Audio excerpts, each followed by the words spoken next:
dito? Anong oras na? Di ba dapat ako nagtatanong sa'yo niyan? Gabi na, bakit nasa labas ka pa? Eh di eto, di na naman ako makatulog. Iniisip ko na naman kasi si Trudis. Kung ano ba talaga ang lagay niya dun sa bahay ni Mang Nando. Iniisip ko, iiyak pa rin ba siya? Kung nakakain ba siya ng maayos? Kung nakakapaglaro? Kung nakakapagpahinga? Ay. Chad, huwag mo nang pahirapan yung sarili mo. Mas lalo ka lang malulungkot kapag iniisip mo yung mga yan eh. Di pa kasi, doon na lang siya kay Sir Nick. Eh di sana, mas panatag ang loob ko. Wala na akong iniisip na ganito.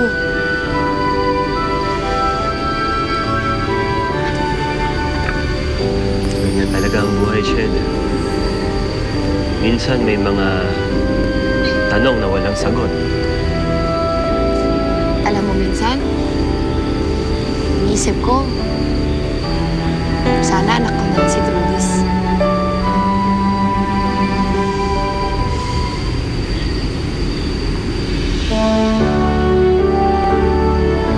Pwede naman tayo magkaroon ng anak tulad ni Trudis eh.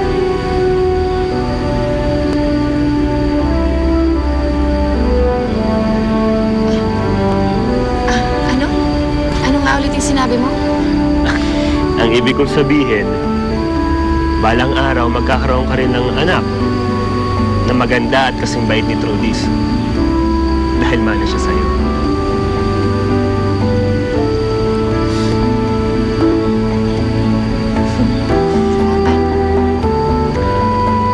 Ano? Pataasan tayo. Dali! Kaya mo? Pwede. Sige, dali, bilis.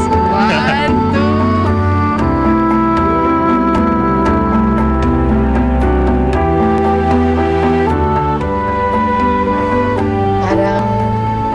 Parang tahimik yata. Wala kasi yung makulit. Nasa Trudis.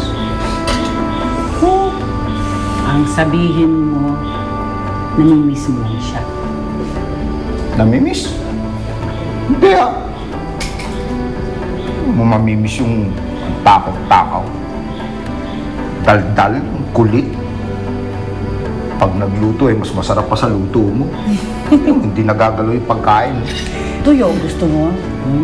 Bagay sa'yo yan. Eh, namimiss mo nga. Ayaw pa kasing aminin. Tay, lahat po tayo, namimiss natin si Trudis. Oo nga. Diba? Hindi po ba pwede makausap sa Ate Trudis? Uy, bakit hindi? Alam ko naman yung number ni Mang Nando eh. Pwede natin siyang tawagan. Sandali. Sige, dali. Wala eh. Tawagan mo. Tawagan mo nga. Pero mo ko nagtawakan eh.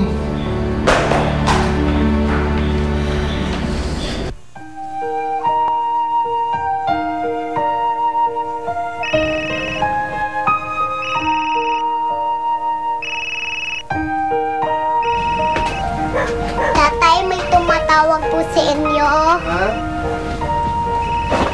Si Tita Shed. Hello, Tita Shed. Hello, Trudis! Kamusta ka na? Okay lang naman po. Miss na miss ko na po kayo. Kahit kami, miss na miss ka na namin. Kaya nga ito, tinawagan kita. Kamusta naman ang tatay mo? Ba't mo pinakikialaman sa cellphone ko, ah? Ha? Hello, Trudis? Huwag mo papakialaman to, ha?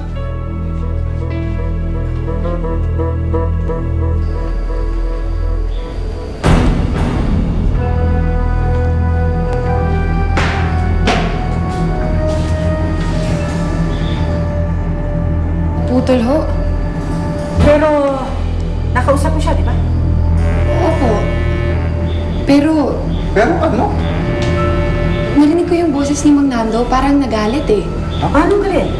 Hindi ko alam kung ano yung sinabi, di ko naintindihan. Basta, bigla na rin nawala. Ano sabi ni Trudis? Ano? Kumusta raw siya?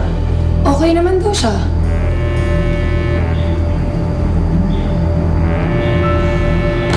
Tapos ano nangyari? Bigla na lang naputol. Basta, Hindi maganda ang kutob ko. Ha? Hindi, baka nalobat lang yun. Iba, Tay.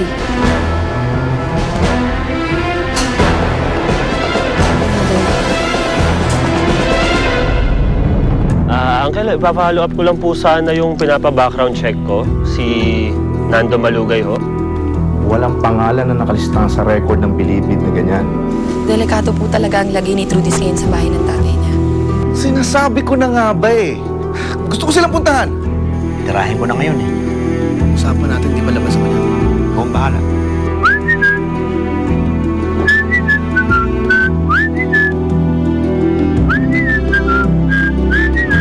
Papad, tulungan niyo po ako. Alam ko po siya po'y kuminap sa akin. Huwag niyo po akong pabayaan. Inyong nakasama si Trudis Liit. Hatid sa inyo ng Lacto. New Best Ever Sunsilk, Nescafe Classic, Maggie Magic Sarap, Nestle Cream, at Glow Tattoo.